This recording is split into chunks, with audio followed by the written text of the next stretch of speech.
Hi hello అందరికీ నమస్కారం అండి. శాండీ బ్లాగ్ స్వాగతం. మా అందరికీ మహాశివరాత్రి శుభాకాంక్షలు అండి. ఈరోజు అందరూ ఉపవాసం ఉండండి. అలాగే షుగర్ బీపీ ఉన్న వాళ్ళు ఉపవాసం చేసేటప్పుడు కాస్త జాగ్రత్తగా పాటించండి. అలాగే రాత్రి కూడా జాగరణ కూడా చక్కగా శివభక్తితో అందరూ చేయాలని మనస్ఫూర్తిగా కోరుకుంటున్నాను. ఈరోజైతే నా డైలీ రొటీన్ ఎలా ఉండబోతుంది ఏంటి, అలాగే ఈరోజు నేను శివుని పూజ ఎలా చేసుకున్నాను ఏంటి అనేది ఈ బ్లాగ్లో మీతో షేర్ చేసుకుంటాను. ఫస్ట్ అయితే నిన్న నైటే అన్ని మోపది పెట్టుకున్నాను, కానీ ముగ్గులు అదేం పెట్టలేదండి. ఈరోజు ఉదయమే లేచి మరొకసారి మాపది పెట్టి బయట మాపది పెట్టి ద్వారబంధన ముగ్గులు అది పెట్టుకొని రెగ్యులర్గా ఇంట్లో పూజ అది ఎలా చేసుకుంటానో యాజ్ ఇట్ ఈస్గా అలాగే చేసుకున్నాను. ప్రసాదం కింద పాలు పెట్టాను. పాలు పెట్టుకొని అరటిపళ్ళు, వడపప్పు, చలిమిడి వీటితో పూజ అయితే చేసేసుకున్నాను. మొత్తానికి ఇంట్లో దీపం ఇలా అయిపోయింది. బయట తులసమ్మ దగ్గర దీపం కూడా ఇలా అయిపోయింది. అంటే కొంచెం లాస్ట్లో పెట్టబోయే వీడియో ఫస్ట్ అది పెట్టేశాను. ఇంకా మొత్తానికైతే ఇంట్లో దీపం అది పెట్టుకునేటప్పటికి 5 అయిపోయింది అనమాట. ఇంకా 5 అయిపోయిన తర్వాత రెగ్యులర్గా మేము ఎప్పుడూ కూడా ఒకే శివాలయంకి అయితే వెళ్తాము. అది అలీపురంలో ఉండే శివాలయం అనమాట. అక్కడ మాకు అతని చేతులతో అభిషేకం అది చేయిస్తారని చెప్పేసి మేము ఎంతవరకైనా వెయిట్ చేసి అంత దూరం అయితే వెళ్తాము. ఈ అదృష్టం కూడా రావడం కూడా చాలా కష్టం అనమాట. అందుకని చెప్పేసి అలీపురం మాకు కాస్త దూరం అయినా కూడా అక్కడికి వెళ్ళడానికి అయితే ప్రయత్నిస్తాం. అక్కడ ఇతని చేతులతో అభిషేకం అనేది చేయిస్తారు. మహాశివరాత్రి రోజు అంతటి అదృష్టం దొరకడమే చాలా ఎక్కువ. అంటే సిటీలో, పల్లెటూరులో అంటే మన చేతిలో కూర్చోబెట్టుకొని, అంటే మనకి లింగం ఎదురుగా కూర్చోబెట్టుకొని స్వామి ఎదురుగా కూర్చోబెట్టి అభిషేకాలు అది చేయిస్తారు. సిటీలో అంత ఉండదండి. జస్ట్ దర్శనానికే అవకాశం ఇవ్వరు అనమాట. ఇలాంటి రోజులు మరీ తరిమేస్తారు. ఒత్తప్పుడు కొత్త అవకాశం ఉన్న ఇటువంటి రోజులు అస్సలు అవకాశం అయితే ఇవ్వరు. ఈ టైంలో చక్కగా అభిషేకం అది మా చేతులతో ఎదురైతే చక్కగా చేసుకున్నారు.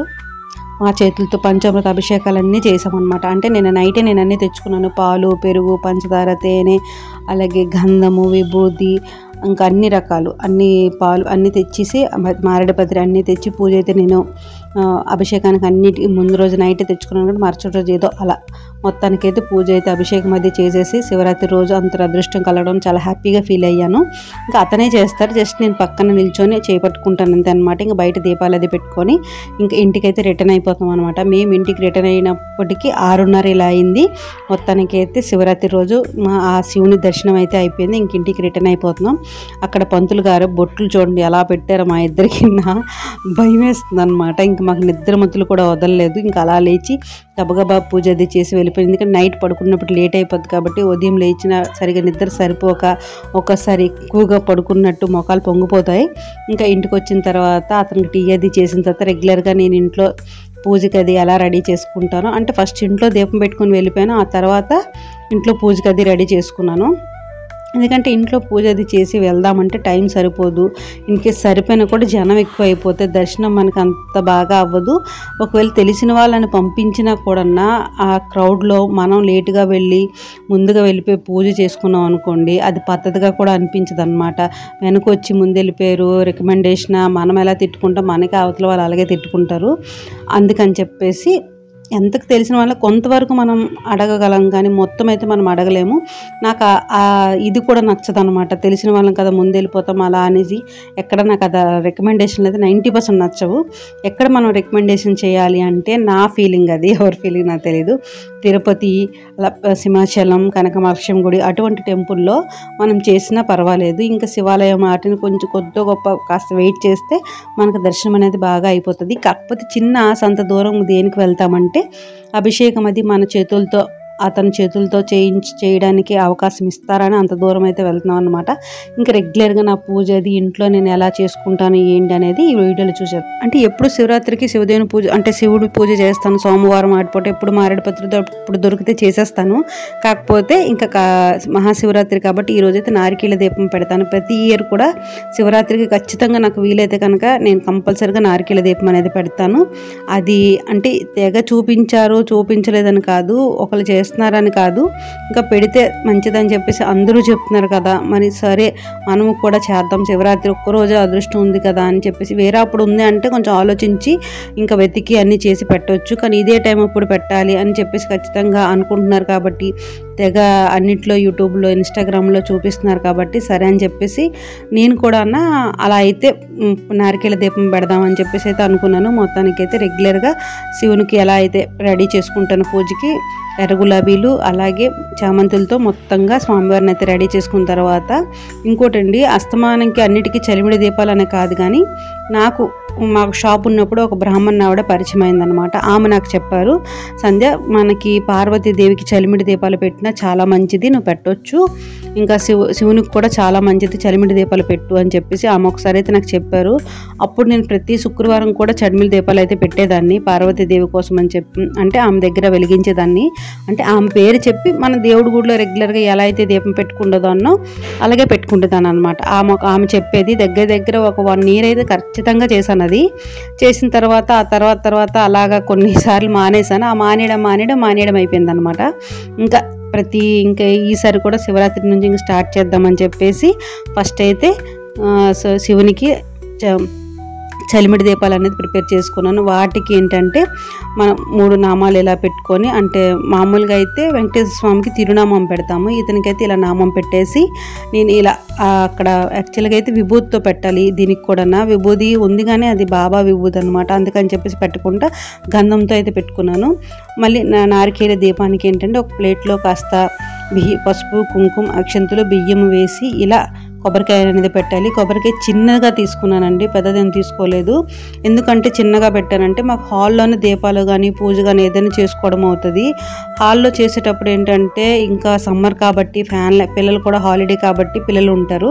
పుట్టప్పుడైతే పిల్లలు ఉండేవారు కాదు. ప్రతి సంవత్సరం మాకు శివరాత్రి మరుసటి రోజు సెలవు ఇచ్చేవారు, ఈసారి ముందే ఇచ్చేసారు. అలా అని చెప్పేసి హాల్లో పెడతాను కదా, పిల్లలు ఉంటారు, ఫ్యాన్ అది వేస్తే కబుక్కుని ఎక్కువసేపు దీపం ఇదైనా కూడా వాళ్ళు కబుక్కుని వేస్తే ఇదే కొండెక్కిపోవడం ఏదైనా అవుతుందని భయానికి చిన్న కొబ్బరికాయ తీసుకొని దానికి బొట్లు అది పెట్టుకొని నారికేల దీపానికి అయితే రెడీ చేసుకున్నాను. ఇలాగా పద్మం దగ్గర అయితే పెట్టుకొని మొత్తం రెగ్యులర్గా ఎప్పుడు స్వామికి ఎలా పూజకైతే రెడీ చేసుకుంటానో అలాగే యాజ్ ఇట్ ఈజ్ రెడీ చేశానండి. జస్ట్ ఏంటంటే ప్రసాదాలు కొంచెం మార్చాను అనమాట. దానిమ్మపళ్ళు పెట్టాను, అదే దానిమ్మలు, కొబ్బరి తురుము ఎలాగో పెడతాము, వడపప్పు, చలిమిడి, పాలు తర్వాత అరటిపండు. పళ్ళు రకాలు పెద్దగా ఎప్పుడు నేను పెట్టను, 3 రకాలు అవ్వాలని చెప్పేసి చిన్న ఎండు ద్రాక్ష కానీ ఖర్జూరం కానీ వేసేసి మొత్తానికి దాలింపు పండు ఉంది కానీ 3 రకాలు అయితే చేసేసి వినాయకుడికి వేరేగా సపరేట్గా దీపం పెట్టుకొని చలిమిడి దీపాలు పెట్టి స్వామివారికి అయితే ఇలా మొత్తానికైతే పూజకైతే రెడీ చేసుకున్నానండి. అలాగే అష్టోత్తరం చదివి శివదేవుని కథ చదివి ఈ శివరాత్రి పూజ అయితే ఇలా చేసుకున్నాను అనమాట. మీరు ఎలా చేసుకున్నారో ఏంటో నాకు కామెంట్ చేయండి. అలాగే పూజలో కానీ అలాగే నారికేల దీపంలో పెట్టడంలో కానీ ఏదైనా తప్పు ఉంటే నాకు ఖచ్చితంగా నాకు కామెంట్ చేయండి. నెక్స్ట్ ట్రిప్ నేను అది సరి చేసుకుంటాను అనమాట. ఇంకా మీరు కూడా ఇంట్లో శివునికి చలిమిడి దీపాలు పెట్టండి, చాలా మంచిది. ఒక్క విష్ణుమూర్తికి వెంకటరమణమూర్తికే కాదు, మనం ఈశ్వరునికి కూడా చలిమిడి దీపాలు అయితే వెలిగించవచ్చు. అంటే పక్కన ఈ ఫ్లవర్ వాజులు ఎందుకు పెట్టానంటే నాకు సాటిస్ఫాక్షన్ అయితే లేదండి, పువ్వులు అంత నిండుగా నాకు అనిపించలేదన్నమాట. అందుకని చెప్పేసి నాకు ఏపు పూజ చేసినా ఫస్ట్ నా కళ్ళుకి చాలా నిండుగా అనిపించాలన్నమాట. ఇంకా సరే ఫ్లవర్ వాజులు ఎలాగో తెచ్చాను కదా, లేకపోతే ఎలాగో లేదు, ఉన్నాయి కదా అని చెప్పేసి నేను ఇటుపక్క అటుపక్క మొత్తానికైతే అరేంజ్ చేశాను అనమాట. వేసేసి 108 అష్టోత్తరం చదివేసి ఇక్కడ పూజ అయితే చేసుకుంటున్నాను. అంటే ప్రత్యేకించి మారేడుపత్రి కూడా చాలా కష్టంగా దొరికిందండి. అది రైతు బజార్కి వెళ్ళి వెతగ్గా మంగళవారం సెలవు కాబట్టి వెతగ్గా ఒక్కళ్ళ దగ్గర అయితే దొరికింది. అది కూడా ఒకే ఒక ప్యాకెట్, 2 ప్యాకెట్లు ఉన్నట్టున్నాయి. ఇంకొక 5 seconds నేను వెళ్ళకపోయినా కూడా అది అయిపోయినేమో. మొత్తానికైతే ఏమైందో అంటే అందులో మంచివో చెడ్డవో ఏదైతే ఉంది ఒకటైనా కరెక్ట్గా ఉంటుంది కదా అని చెప్పేసి అయితే తీసుకున్నాను. మొత్తానికైతే అందులో 2 అయితే బాగున్నాయండి, కన్నాలు ఏం లేకుండా నీట్గా చక్కగా ఉన్నాయి. మిగతావి కొంచెం ఆకులు ఊడిపోయి అలాగా 2 వేసి ఒకటి అలాగ ఉన్నాయి. ఇంకా సరే అని చెప్పేసి ఒక 5 దొరికితే, అంటే మానవులు ఆశ కదండి, ఇది ఇంత దొరికితే చాలు అని అనుకోమన్నమాట. ఇంకొంచెం కావాలి, ఇంక దొరుకుంటే బాగున్ను అని చిన్న ఫీలింగ్లో మనమైతే ఉంటాము. అందులో నేను కూడా ఉన్నాను అనమాట. అంటే పువ్వుల విషయంలో పూజ విషయంలో పక్కాగా ఉంటాను నేను, ఇంకే విషయంలో అంతగా ఎక్కువగా ఫీల్ అవ్వను. ఎంత దొరికితే అంత అని చెప్పేసి కొన్ని విషయాల్లో నేను తృప్తి అయితే పడతాను. అయితే సరే అని చెప్పేసి నైట్ అనుకునే లోపు ఇతనికి ఎక్కడో షాప్ వెనక్కి ఎక్కడో ఎవరు కుర్రోళ్ళు అంటే తెంపారంట.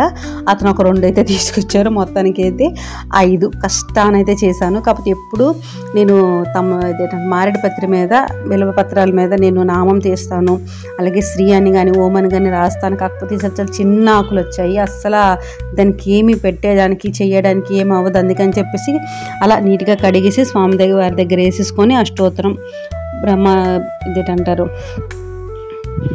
అష్టోత్తరం చదివి లింగాష్టకం చదివి అయితే పూజ అయితే చేసుకోండి. మొత్తానికైతే నా పూజ శివరాత్రి రోజు మా పూజ అయితే ఇలా అయిపోయిందండి. ప్రత్యేకించి ఇంకా ఏమీ లేదు. బొట్లు అయితే స్వామి ఇలా పెట్టేశారు. అది చెరపడానికి ఇష్టం లేక, కాకపోతే నాకు అది చెరగలేదు. ఎందుకంటే నాకు చెమట ఎక్కువ వల్ల ఆటోమేటిక్గా అది సగం అయితే పోయింది. ఆ చిన్న ముక్క అయితే మిగిలిందనమాట. ఇంకా మధ్యాహ్నం ఈరోజు లంచ్ పూజ అయితే అయిపోయింది కదా. ఇంకా మధ్యాహ్నం మార్నింగ్ టిఫిన్ ఏంటంటే ఉప్మా చేశానండి. ఇంకా వాళ్ళ ముగ్గురు కోసం నేను ఉపవాసం ఉన్నానని చెప్పేసి నేనేం టిఫిన్ అయితే చేయలేదు. వాళ్ళ ముగ్గురు కోసం అయితే అని చెప్పేసి ఉప్మా చేసేసి అప్పుడు పూజ అయితే స్టార్ట్ చేశాను. ఎందుకంటే ఉపవాసమే కాబట్టి ఎప్పుడు చేస్తే ఏముందని చెప్పేసి పూజ అంతా అయినప్పటికీ 9:30 ఈ టైం అయితే అయిపోయింది. ఈరోజు మధ్యాహ్నం లంచ్లోకి పొటాటో ఫ్రై చేసి పెసరపప్పు టమాటా కర్రీ చేశాను. టమాటా కర్రీ ఎందుకు చేశానంటే మనం పూజలు చేసేటప్పుడు ఎక్కువగా పెసరపప్పునే వాడతాము. పెసరపప్పు చాలా మంచిది అనమాట. పూజలు చేయనప్పుడు కందిపప్పు అది తినొచ్చు, కానీ మనం పూజలు చేసే రోజు మాత్రం ఖచ్చితంగా పెసరపప్పే తినాలి అని అంటారు. నాకు తెలీదు, కాకపోతే మా ఇంట్లో ఎక్కువగా అందరూ పెసరపప్పు అంటే అతను పెసరపప్పు తింటారు కాబట్టి అదైతే ఎక్కువ ప్రిపేర్ చేస్తాను. కానీ ఆ మాట కూడా నిజమేనండి, పెసరపప్పు పూజలు చేసినప్పుడు అయితే తినాలి. ఈరోజు మధ్యాహ్నం లంచ్లోకి వాళ్ళ ముగ్గురికి ప్రిపేర్ చేస్తాను అనమాట. మధ్యాహ్నం నేను పాలో కాఫీ ఏదో తాగేసి పళ్ళు ఉంటే పళ్ళు రకాలు ఏవో తినేసి మధ్యాహ్నంకి అయితే 1:30 2 మ్యాక్సిమం 2:30 ఈ టైం అయిపోయిందిలేండి తినేటప్పటికి. తినేసి మధ్యాహ్నం ఉపవాసం అయితే అంతవరకు అయితే కొనసాగించాను. ఈలోపు ఎన్ని పనులు ఉన్నా ఇంకా పూజ అయినా ఉపవాసమైన ఏదైనా ఒక డ్యూటీ మనం చేస్తామంటే ఆ డ్యూటీ ఖచ్చితంగా ఫాలో అవ్వాలి. ఇంకా నేను ఈరోజైతే ఉపవాసంతో ఉన్నాను కదా, ఇంకా మిస్సనే తిననుకున్నాను. కాకపోతే సడన్గా ఒక 6 శారీస్ అయితే వచ్చే ఫాల్ చేయమని చెప్పేసి, ఇంకా ఎలాగో చెప్పారు కదా అని చెప్పేసి, అంటే ఎలాగో ఉపవాసంతో ఉన్నాను, నాకు టైంపాస్ అవుతుంది, ఎంతవరకు అలాగ కూర్చుంటాను ఖాళీగా. రోజు పని చేసి చేసి ఒకసారి మనం కూర్చోవాలన్నా కూడా మనకు మనసును ఒప్పుకోదనమాట. అంటే ఖాళీగా ఉండేటప్పటికి అది అలవాటు అయిపోయింది. మనం ఒకరోజు ఖాళీగా కూర్చున్నా ఈరోజు ఖాళీగా ఉన్నాము అనే ఫీలింగ్ అయితే నాకైతే వస్తుంది. ఏదో ఒక ఇదైతే ఏపకం అంటే ఇంట్లో రెగ్యులర్గా పనులు చేస్తాం కాదనట్లేదు, కాకపోతే వేరే పనులు చేయాలన్నమాట. ఎలాంటి అంటే డబ్బులు వచ్చే పనులు చేయాలి, ఖాళీగా ఉన్న విషయం అని కాదు. డబ్బులు వచ్చే పనులు చేస్తే ఈరోజు ఇది తెచ్చుకున్నాం అనే ఫీలింగ్ అయితే నాకు ఉంటుంది. మొత్తానికి ఇది 6 శారీస్ అయితే వేసేసాను. శారీస్ కూడా కొందరు ఏంటంటే ఎలా నలిగిపోయినా పడిసినా ఏమనరు, కొందరు మాత్రం అస్సలు ఒప్పుకోరండి. శారీస్ అస్సలు నలగకూడదు అనమాట. నీట్గా పట్టు చీరలు అయితే నీట్గా ఫోల్డ్ చేసి వాళ్ళకైతే ఇవ్వాలి. ఇంకా శారీస్ అన్నీ అయిపోయిన తర్వాత ఇంకా సింకులు అవన్నీ గిన్నెలన్నీ క్లీన్ చేసి ఎక్కడక్కడ పెట్టేసి ఇంకా సాయంత్రం దీపంకి అయితే ప్రిపేర్ చేసుకుంటున్నాను అనమాట. అన్నీ క్లీన్ చేసి బయటికి వెళ్ళి వచ్చిన తర్వాత అప్పుడు కస్టమర్కి శారీస్ అయితే ఇచ్చేసి వచ్చేసి నేను దీపం అది పెట్టుకుందాం అయితే అని అనుకుంటున్నాను. మొత్తానికైతే ఈ సింకులో మనం పూజ చేయని ఏం చేయని మనకి ఎంత పెద్ద పని ఉన్నా ఏమున్నా కూడా మనకి డైలీ ఈ పని మాత్రం తప్పదేమో.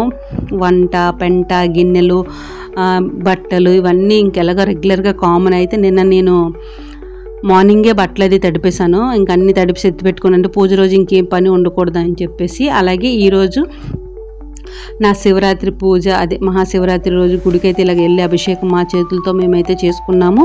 ఇంట్లో శివదేవుని పూజ కూడా చేసి నారికేల దీపం కూడా వెలిగించానండి. ఈరోజు చాలా చాలా బాగా అయ్యిందనమాట. ప్రశాంతంగా చాలా బాగా పూజ అయితే చేసుకున్నాము. ఈ లోపు ఏంటంటే ఇంకా మా వాడు అది తీసుకోనా ఇది తీసుకోనా అని చెప్పేసి నాకు అడుగుతూనే ఉన్నాడు. సరే ఏదోటి, కానీ ఇంకా పాప అయితే ఇంట్లో లేదు, వాళ్ళ ఫ్రెండ్స్ ఇంటికి అంటే సైన్స్ స్క్వేర్ ఏదో ఉందని చెప్పేసి ప్రాజెక్ట్ చేయడానికి వెళ్తానని చెప్పేసి అంటే సరే అని చెప్పేసి అన్నాను. ఇంకా రెగ్యులర్గా మన డ్యూటీ తెలుసు కదా, ఇంట్లో నైట్ టిఫిన్ కింద ఇంకా ఎలాగో పప్పు టమాటా చేశాను కాబట్టి చపాతీ అది చేసేస్తాను. ఇంక దుంపల కర్రీ వండేటప్పుడు కాస్త ఎక్కువనే వండుతాను అనమాట. పిల్లలకు కూడా నైట్కి రైస్ పెట్టామంటే చక్కగా తినేస్తారు. ఇంకా సాయంత్రం అన్నీ క్లీన్ చేసుకున్న తర్వాత చక్కగా సాయంత్రంగా మళ్ళీ పూజ దగ్గర సింగిల్ దీపం అయితే వెలిగించి ఇంట్లో ఇలా 2 దీపాలు అయితే వెలిగించుకున్నాను. వెలిగించిన తర్వాత ఇదండి ఈ రోజు నా డైలీ రొటీన్ వ్లాగ్. ఇలా అయితే గడిచింది. పూజ అది ఎలా చేసుకుని మీరు ఎలా చేసుకున్నా కామెంట్ చేయండి. మీ శివరాత్రి పూజ అది ఎలా చేసుకున్నారు, గుడికి వెళ్ళారా లేదని. వీడియో కనుక నచ్చితే లైక్ కొట్టండి, షేర్ చేయండి, ప్లీజ్ సపోర్ట్ చేయండి.